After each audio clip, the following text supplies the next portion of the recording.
Bismillahirrahmanirrahim. Alhamdulillahirabbil alamin wassalatu wassalamu ala asyrafil anbiya'i wal mursalin sayyidina Muhammadin wa ala alihi wa sahbihi ajma'in. Rabbi shrah li sadri wa yassir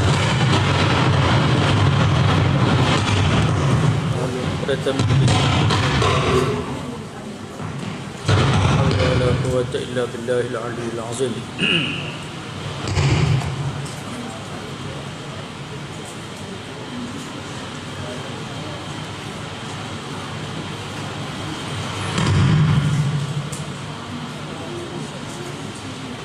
Sunat di dalam sunat wudu.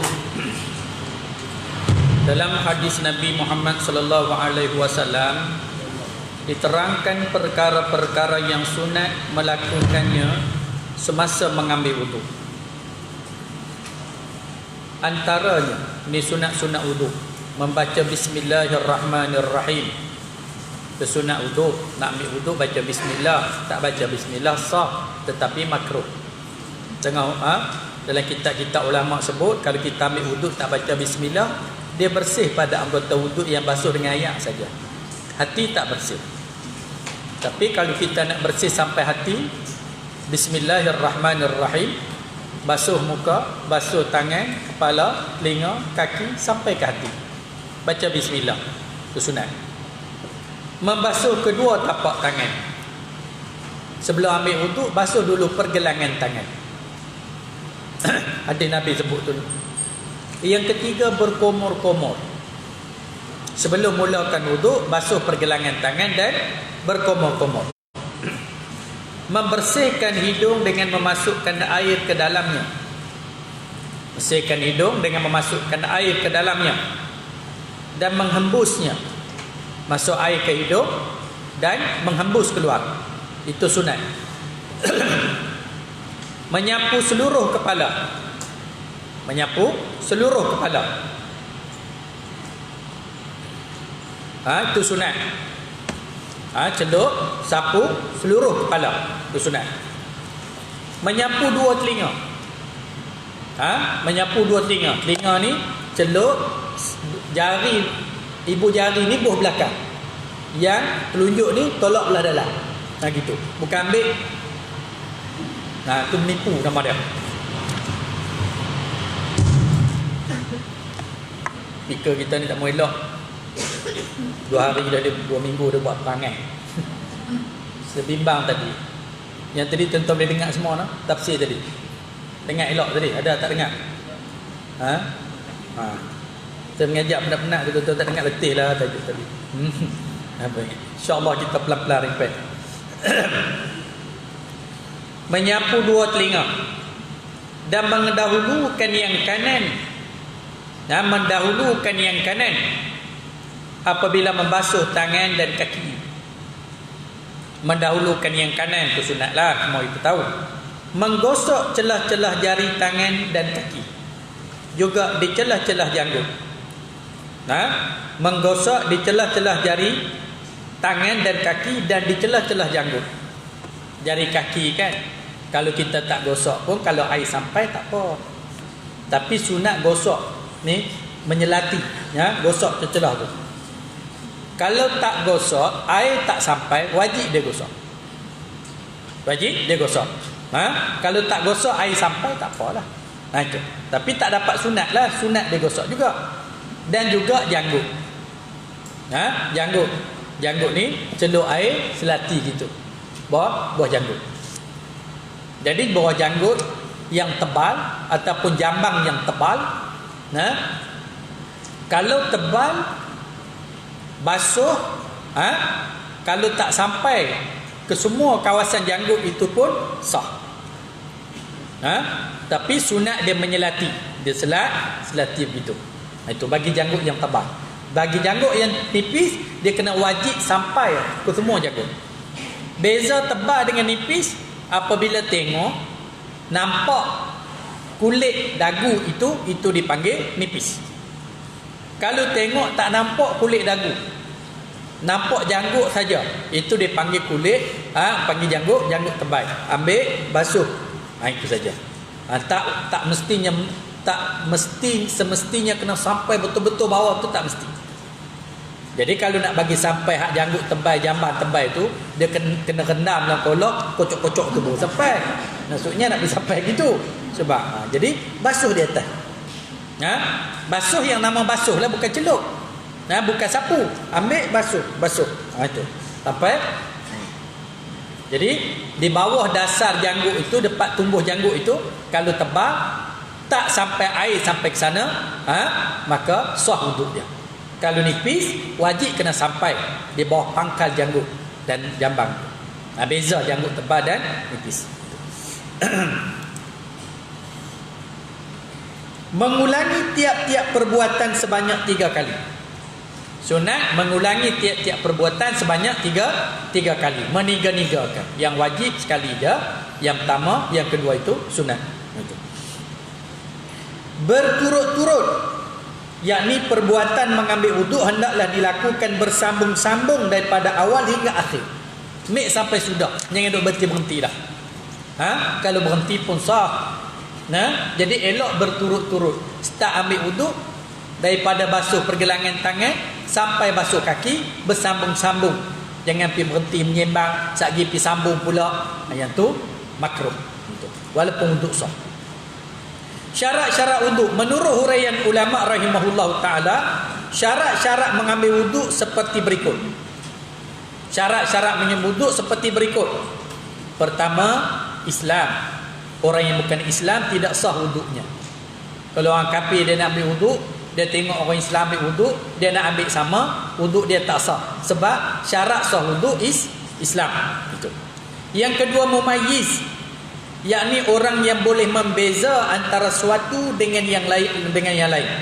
Kalau ia kanak-kanak misalnya, gitu. Mumayyiz, tak semestinya balik. Budak yang belum balik ambil wuduk sah. Bahkan kalau dia semayang dengan sempurna, dia menjadi imam, sah menjadi imam, walaupun budak tu belum balik. Dengan syarat dia mumayyiz. Mumayyiz ni orang yang pandai beza. Kalau bagi duit 5 kupang dengan duit RM1, dia tahu nilai. Itu mumayyiz lah tu. Ataupun dalam kitab fiqh senang sebut, dia pandai basuh kecil berak dia sendiri. Lagi mana mak bapak duk basuh kecil berak tu, yang tu tak mumayyiz lagi. Tapi kalau bak kencing berak dia pergi basuh sendiri, temur dia basuh tangan elok apa semua, walaupun dia belum balik tetapi dia mumayyiz, maka dia mengambil wuduk sah, dia semayang sah, dia jadi imam sah. Itu dia sudah mumayyiz. Macam anak kita kan, baru 10 tahun, dia pergi mengaji sekolah elok-elok, cikgu ajak elok, ustazah ajak elok, lelaki-lelaki, dia baca pun elok, rokok tidak semua elok, ambil wuduk sempurna elok. Rumah kita tak ada siapa, suruh anak kita mau 10 tahun jadi imam, boleh? Dia tak balik lagi. Balik ni dia ada 2, panggil mukallaf. Nak jadi mukallaf dia kena 2 syarat, berakal dan balik. Berakal dan balik, itu mukallaf. Orang ni dia wajib buat ibadat. Kalau dia tak buat, dia berdosa. Adapun budak yang belum balik, kalau dia tak beribadat, dia tak berdosa. Tapi kalau dia beribadat, sah. Dia ibadat sah. Pahala dapat kat siapa? Berbagai-bagai pendapat. Ada kata pahala dapat kat dia, ada kata pahala dapat kat mak bapak dia didik asuh. Dosa tak ada. Dosa budak yang belum balik tak ada. Gitu. Yang berdosa siapa dia? Budak umur 7 tahun kita kena suruh dia semayang. Umur 10 tahun kalau tak mau suruh, dia kena rotan. Kalau kita tak suruh dia semayang, siapa berdosa? Budak tu berdosa tak? Tak, sebab dia belum balik. Yang dosanya kita, sebab kita tak ikut perintah Allah, tak ikut perintah Rasul. Macam ayat kita baca tadilah, kita tak berdoa kat ibu bapa, berdosa. Pasal Allah suruh berdoa, hang tak berdoa. Faham tak? Allah suruh berdoa, hang tak berdoa, kena berdoa. Macam yang ni lah, Nabi suruh Suruh anak sembahyang umur 7 tahun, kita tak suruh. Anak tu berdosa kan kita berdosa? Kita. Sebab tanggungjawab tu kita. Faham tak? Macam akikah selalu duk jadi bab akikah, tak faham. Kadang saya meluat nak jawab, tapi dah kerja agama ni tak boleh buat, nak jawab jugalah. Dapat tanya, Ustaz, dulu kecil-kecil dulu mak saya tak buat akikah untuk saya. Boleh dah saya nak akikahkan saya? Betul tanya pula, dulu kecil-kecil dulu ayah saya tak buat korban, tak buat akikah untuk saya. Lah saya nak buat korban, boleh tak saya tak nak buat korban sedangkan saya tak buat akikah lagi? Ni yang dia tak faham. Betul? Akikah tu sunat bagi budak anak ke sunat bagi mak bapak? Sunat bagi bapak.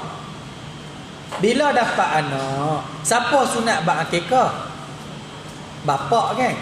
Bapak. Sunat buat akikah bapak. Sebagai menandakan rasa syukur pada Allah Ta'ala, akikah. Kanak-kanak laki-laki elok 2 ekor kambing ataupun 2 bahagian. Kanak-kanak perempuan seekor kambing atau 1 bahagian. Sunat tu pada siapa? Sunat pada bapa. Masa bila dia boleh buat? Sejak lahir sampai balik. Kalau bapa tu berkemampuan, buatlah sunat. Buat. Lagipun kita kena sebut sunat. Pada kalau bapa berkemampuan, buatlah.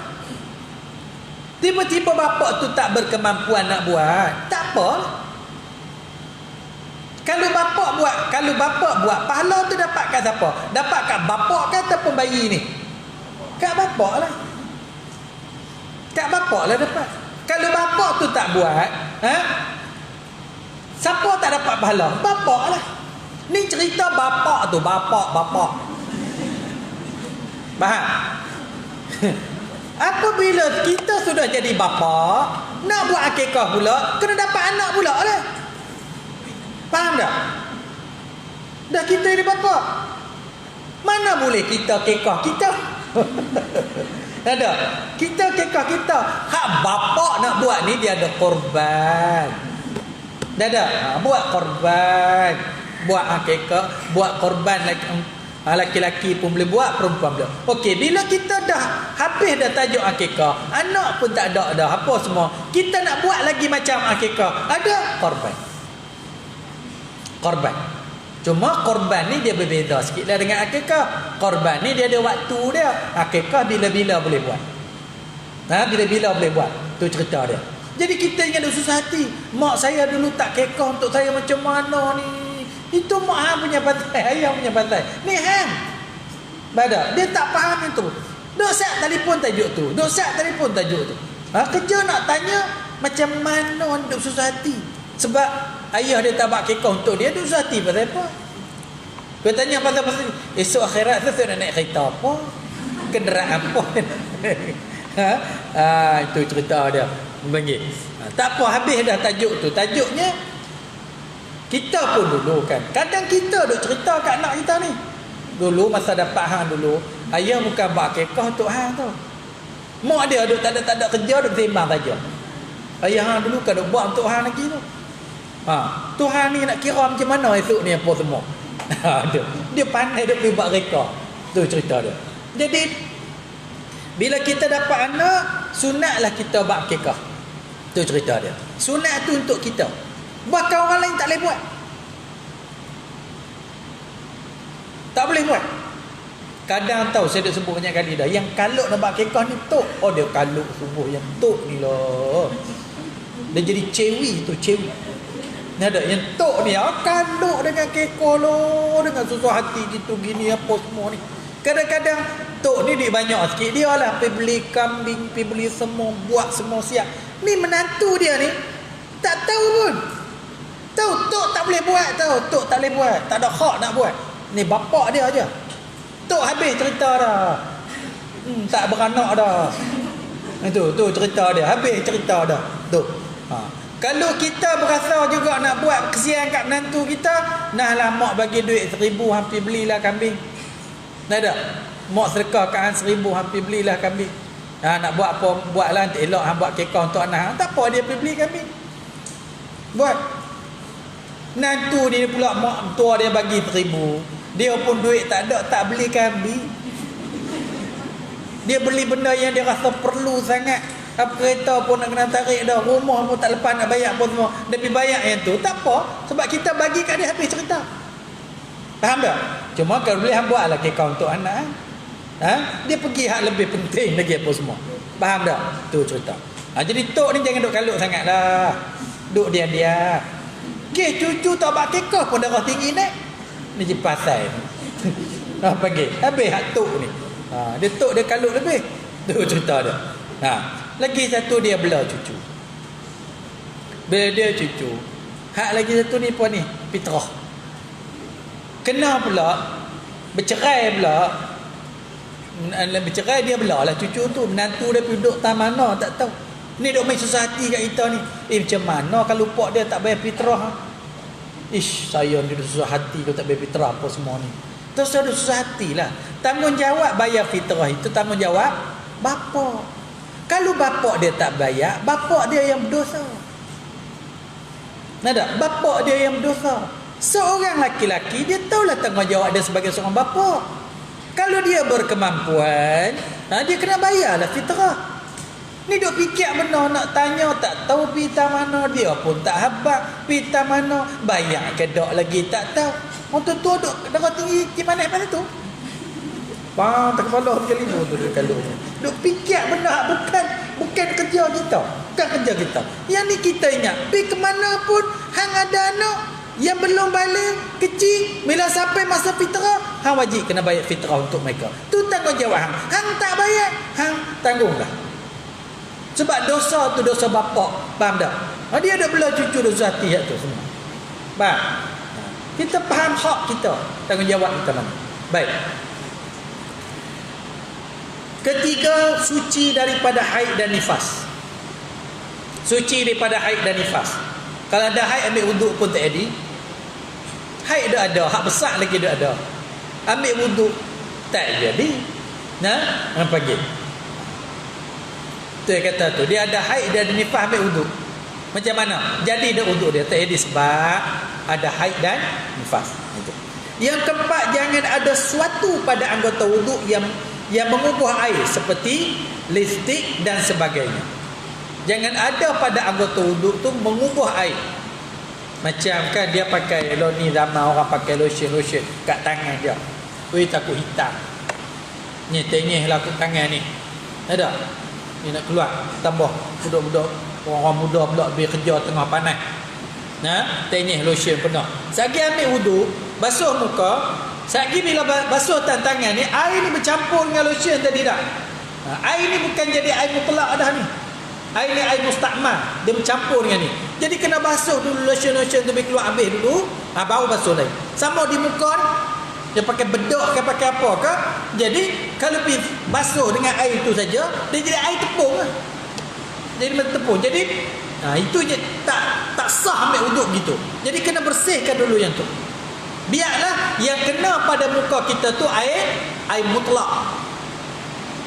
Yang kena pada muka kita tu air mutlak. Faham? Jadi jangan duk bercampur dengan kalau dia lipstick ke, bedok ke, lotion ke apa semua, kena buang dulu yang tu ketika nak mengambil wuduk. Kelima, jangan ada pada anggota wuduk suatu yang menegah air pada sampai ke kulit seperti lilin dan sebagainya. Jangan ada benda yang boleh melegahkan air sampai ke kulit, lilin, apa sisir ikan, cat, duk cat rumah apa semua, cat minyak tu. Kalau cat kapak tu dia basuh-basuh air dia pula, cat minyak, ataupun minyak apa-apakah yang menyebabkan air tak sampai, tak boleh, tak sah wuduk. Yang kena mengetahui mana fardu, yang mana sunatnya. Kena tahu. Orang ambil wuduk kena tahu hak mana fardu, hak mana sunat. Kalau orang tanya, basuh tangan, pergelangan tangan apa dia? Sunat. Berkoma apa dia? Sunat.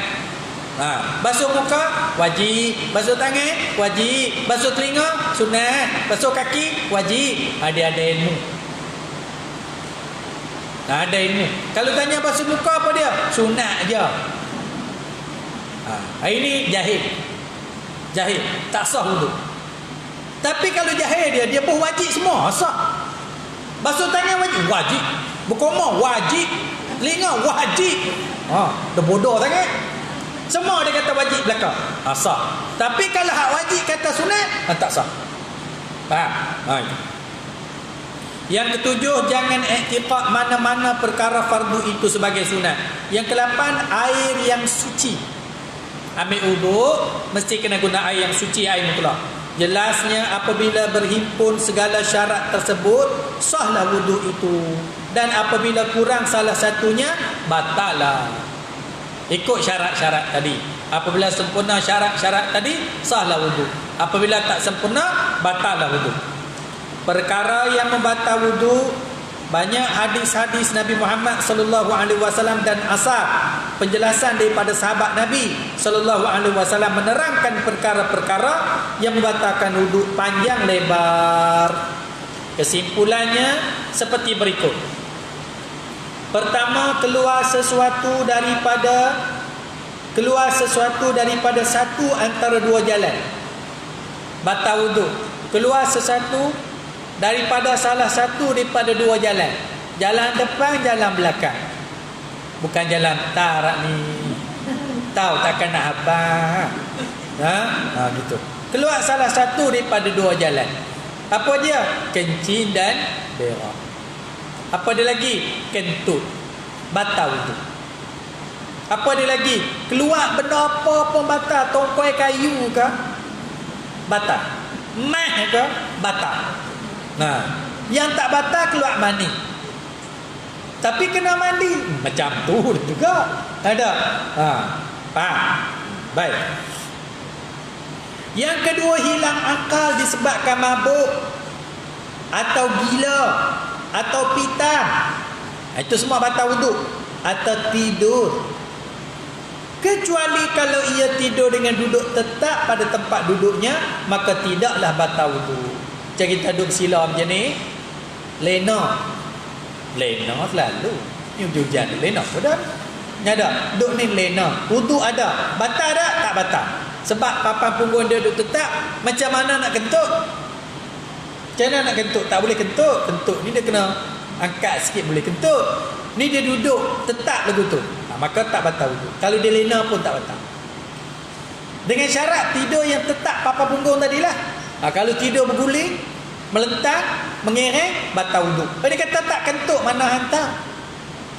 Kentut tak kentut pun batal. Faham? Tapi kalau dia tidur dalam keadaan duduk, yang tu tak batal wuduk. Tu pun kalau tak tersengguk. Kalau dia tersengguk sampai tercungkit papan punggung dia, yang itu batal lah. Batal wuduk. Itu. Faham? Yang ketiga, bersentuh kulit laki-laki dengan kulit perempuan yang telah balik dan bukan mahramnya dengan tidak berlapis. Bersentuh kulit laki-laki, kulit perempuan yang bukan mahramnya dengan tidak berlapis, batal lah. Bahkan termasuk suami isteri pun dikira bukan mahram, batal wuduk. Mazhab-mazhab lain ada mazhab kata tak batal sentuh suami isteri. Kita berpegang pada mazhab Syafi'i, batal. Aula masumun nisa, atau kamu sentuh orang perempuan, Allah tersebut, batal wuduk. Batal. Jadi pasal apa ada pendapat mengatakan tak batal sedangkan Allah tak sebut batal? Lamastumun nisa tu ada kata sentuh tu sentuh. Ada kata sentuh tu bukan sentuh. Sentuh tu bersetubuh baru batal. Sentuh saja tak batal. Jadi tu ada pendapat mengatakan batal, ada pendapat mengatakan tak batal. Khilaf-khilaf ni bukan menyusahkan, dia rahmat, memudahkan kita. Satu rahmat yang memudahkan kita.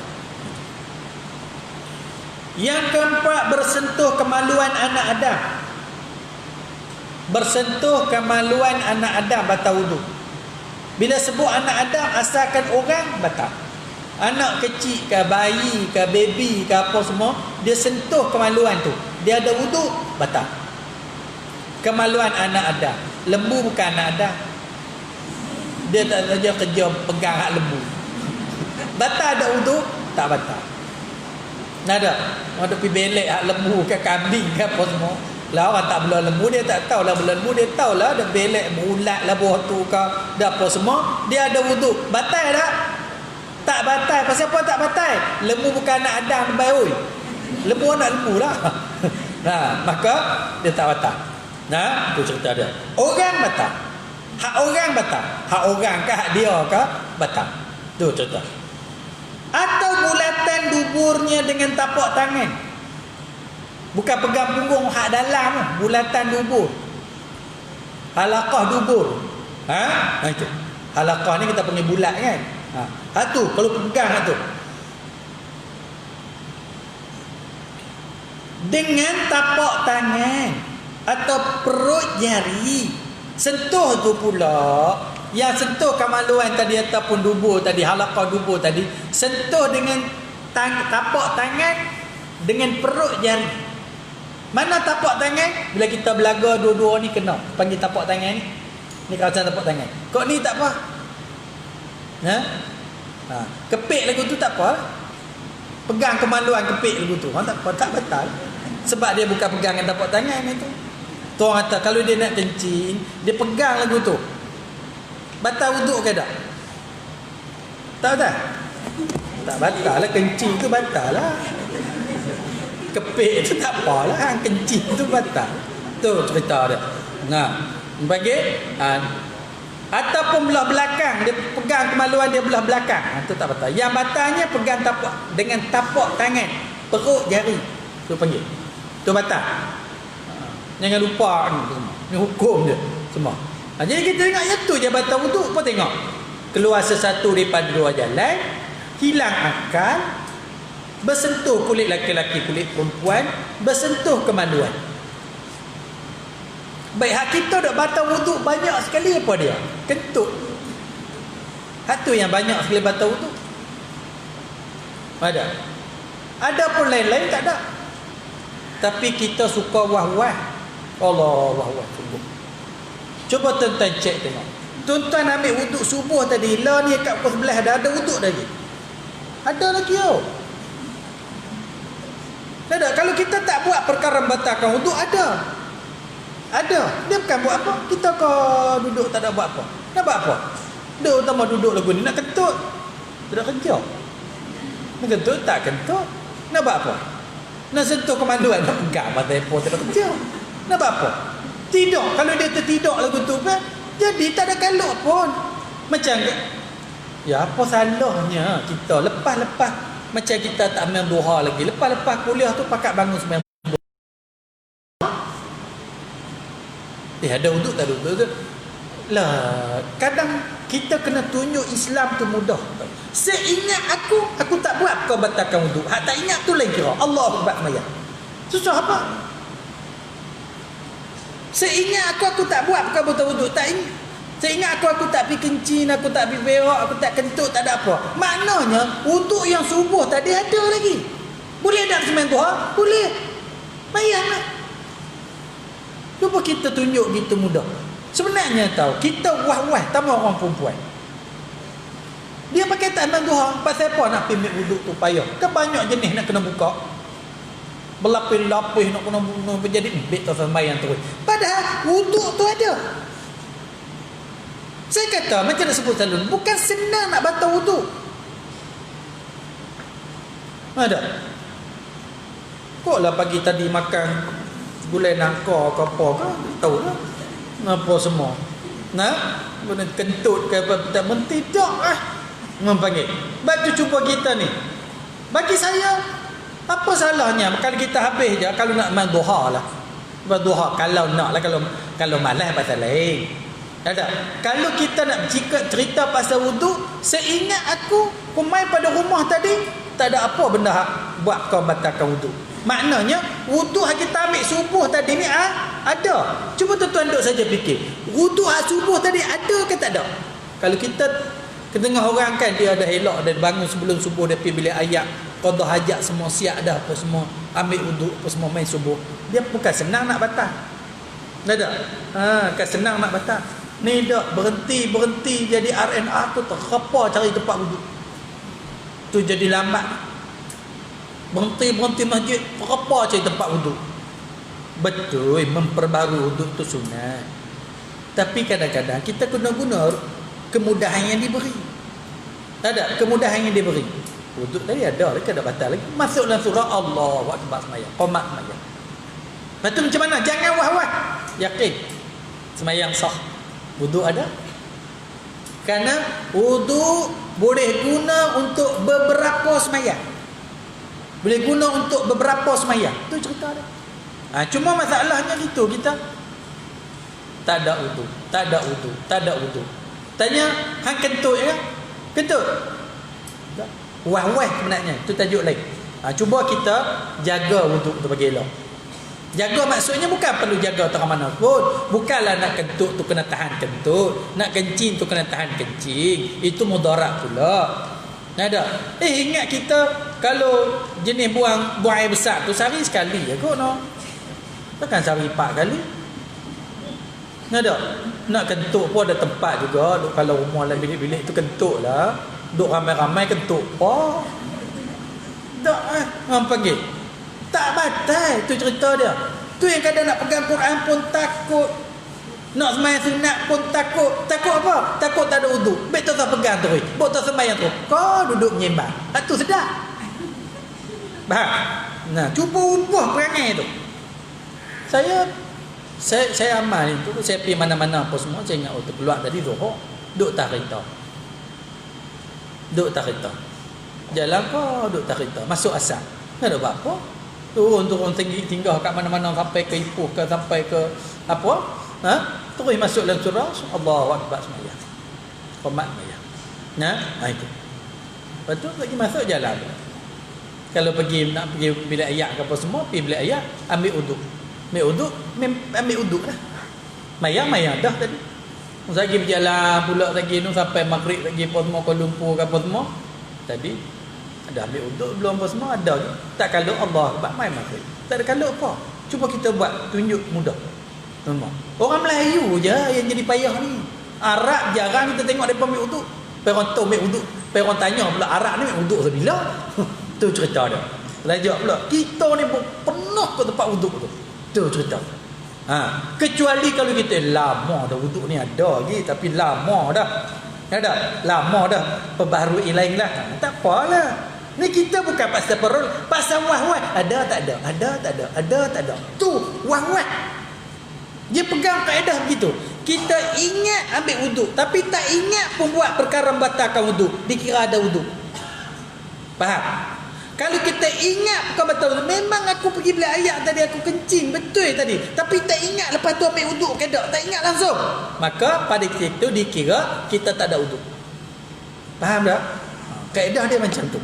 Ingat kita ambil wuduk, ingat kita ambil wuduk, tapi tak seingat pun kita buat bukan batalkan wuduk, dikira ada wuduk. Ingat perkara batalkan wuduk, memang kita pergi jamban tadi, tapi tak ingat pun lepas pergi jamban tadi kau ambil wuduk ke tak. Yang tu kira tak ada wuduk. Hak selebihnya la haula wala quwata illa billah.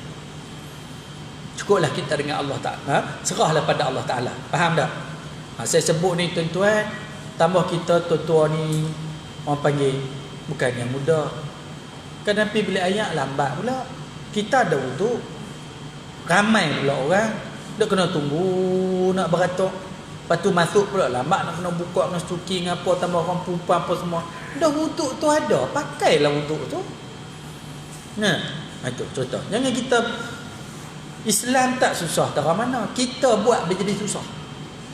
Perkara-perkara diharamkan bagi orang yang berhadas kecil. Jadi tahu dulu, Allah Subhanahu wa taala.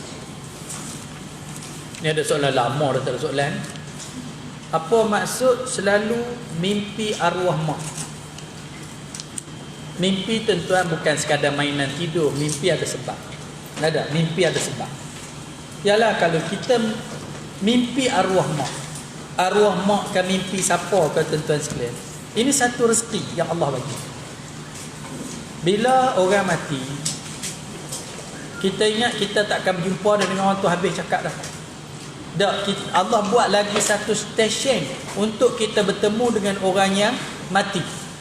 Orang mati boleh bertemu kita, kita boleh bertemu orang mati. Stesen dari mana? Mimpi. Mimpilah tempat kita jumpa dengan mak kita yang mati. Mimpilah tempat kita berjumpa dengan ayah kita yang mati. Mimpilah tempat kita berjumpa tok-tok kita yang mati, kawan-kawan kita mati. Alhamdulillah, Allah tak pisahkan terusnya kita ada mimpi. Tentang bayangkan kalau tak ada mimpi. Kalau tak ada mimpi. Kalau tak ada mimpi, tak ada lah. Akhirat lah kalau jumpa-jumpa, kalau tak jumpa pun. Jadi alhamdulillah ada mimpi sebagai tempat pertemuan kita. Cuma kalau kita lama tak mimpi dengan mak ayah kita yang mati, lama tak mimpi dengan tok-tok kita yang mati, doalah, ya Allah, rindunya aku pada mak ayah aku, mati lama 20 tahun dah, mimpi pun tak datang, kalah dia dalam mimpi, boleh berdoa? Tak, boleh doa. Baik, apabila kita berjumpa mak ayah kita dalam mimpi, kalau kita tengok dia dalam keadaan bahagia, kita tengok wajah berseri-seri, pakai yang serba putih, sihat, tengok seronok gembira, kita bersyukur pada Allah Ta'ala. Saya jumpa mak ayah saya dalam mimpi dalam keadaan bahagia. Kalau kita mimpi jumpa mak ayah kita dalam keadaan teruk, cengkung, kuruh, kuring, terseksa, sedih, duka cita, apa semua, bingkah bangun, berdoa pada Allah Ta'ala. Berdoa pada Allah Ta'ala, ya Allah, kalau ada dosa mak ayah saya, ampunlah, bahagiakan dia lepas pada mati apa semua. Ada dua ni baik. Maknanya sekurang-kurangnya ada jugalah tempat kita tengok mak ayah kita, walaupun nak dapat macam hidup 100, boleh sentuh, boleh peluk, boleh cium dalam dunia realiti ni, tak adalah sebab kita hidup dia mati. Mana boleh. Kita nak pergi terus dalam kubur, tak boleh sebab kita hidup. Dia terus nak main di alam kita ni, tak boleh sebab dia mati. Mimpi itu satu stesen tempat kita bertemu. Allah buat. Jadi kita boleh jumpa. Nada, jumpa alhamdulillah, boleh dah juga jumpa. Terubat sikit rindu. Nada. Jadi kita kena bersyukur pada Allah Ta'ala. Antara nikmat yang Allah Ta'ala bagi di atas dunia ni, adanya mimpi. Adanya mimpi. Itu panggil busyra fil hayatid dunya. Sedun masa dulu sampai kata busyra, sehurai panjang. Busyra fil hayatid dunya, kegembiraan hidup di dunia. Kegembiraan hidup di dunia, kegembiraan hidup di dunia. Apa dia? Apabila kita dapat mimpi-mimpi yang indah. Itu gembira. Antaranya bukan boleh makan sedap, rumah besar, pakaian mahal, duit banyak, itu kegembiraan dunia. Di antara kegembiraan dunia apabila kita dapat mimpi yang indah. Itu gembira hidup di dunia. Saya pernah dulu, jarang saya cerita, Allah lah cerita ke tidak semua. Ketika duk mengajak tuan-tuan, lama mengajak. Dulu nak pergi mengaji jauh-jauh, mak pak tak ada duit, duduk mengaji pondok tu.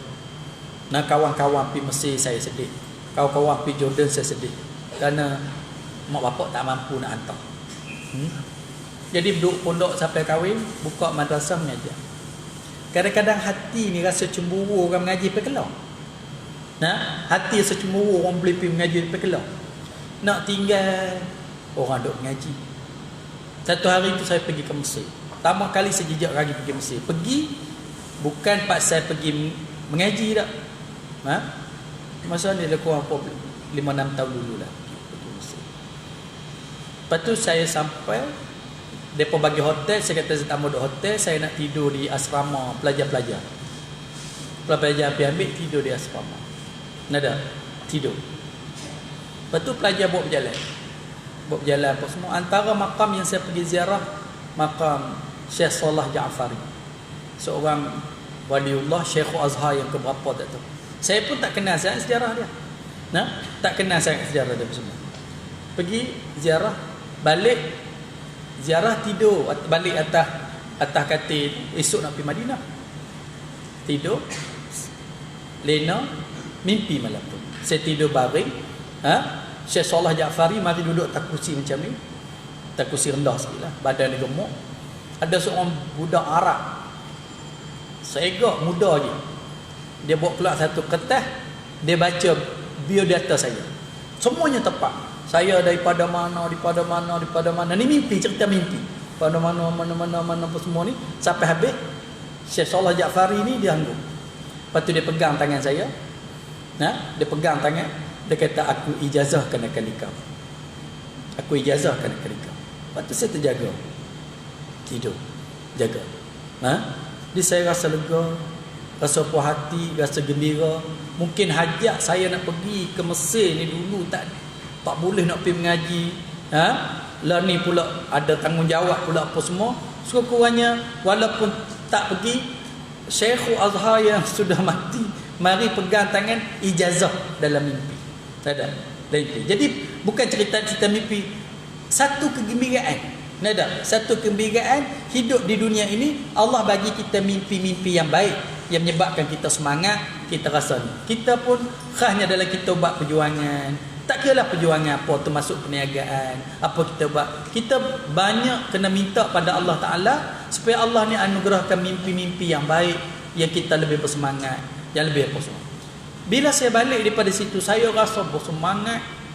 Mimpi pegang, dia ijazahkan saya tu, saya rasa mudah faham. Nada, tengok mudah faham, rasa ringan, rasa apa semua. Nak hurai pun rasa berkeyakinan, rasa apa semua.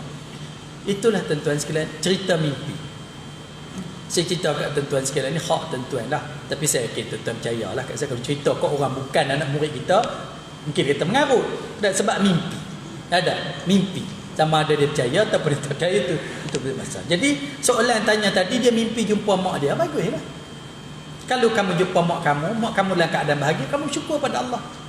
Kalau kamu jumpa mak kamu dalam keadaan susah, alhamdulillah juga Allah tunjuk, boleh kamu minta doa pada Allah. Di mana silap dia, renung tengok, mungkin ada hutang-hutang dia kita tak bayar ke, apa semua lagi, ada benda tak kena, wasiat-wasiat kita tak tunai ke, apa semua, kita renung, kita tunaikan. Jadi mimpi bukan sekadar mainan tidur. Saya sebut mimpi je lah, tak ada apa. Tak, mimpi ada makna-makna dia. Makna-makna yang sangat dalam. Banyak. Nabi sallallahu alaihi wasallam satu hari Sayyidina Khadijah radhiyallahu anha tanya, "Ya Rasulullah, saya teringat kat sepupu saya Waraqah bin Naufal. Dia ni mengesahkan kata Nabi lah, lepas Nabi terima Isra malam apa dia di atas Gua Hira, Nabi terima wahyu pertama. Waraqah bin Naufal lah kata, engkau hai Muhammad, bergembiralah kamu hai Khadijah, suami kamu dilantik menjadi rasul. Tapi aku sudah tua. Mungkin aku tak sempat tengok dia berhadapan dengan kaum-kaum dia. Tak lama lepas tu Waraqah pun mati. Lalu Nabi SAW dilantik menjadi rasul. Memanglah Nabi lantik menjadi rasul. Lama-lama dah tenang sikit, Khadijah tanya Rasulullah, "Ya Rasulullah, saya masa teringat kat Waraqah." Macam kita lah kan, sembang dan tembak. Saya teringat kat Waraqah. Dia lah mula-mula dulu mengesahkan yang datang jumpa engkau tu Jibril. Macam mana dia sekarang, tak tahu. Rasulullah kata, "Khadijah, aku pernah bermimpi jumpa Waraqah. Aku jumpa dia berpakaian serba putih bersih." Kata Nabi, biasanya kalau kita mimpi jumpa orang yang putih bersih, dia dalam keadaan bahagia. Rasulullah cerita kat Khadijah begitu. Dia jumpa Waraqah pakai pakaian putih bersih, dalam keadaan bahagia. Kalau kita mimpi jumpa keluarga kita lagu tu, Allah rasa seronok jumpa mak macam tu, jumpa ayah macam tu, serba putih apa semua. Terus Rasulullah kata, mimpi yang aku suka, mimpi kaki diikat. Rasulullah kata, aku suka mimpi kaki diikat.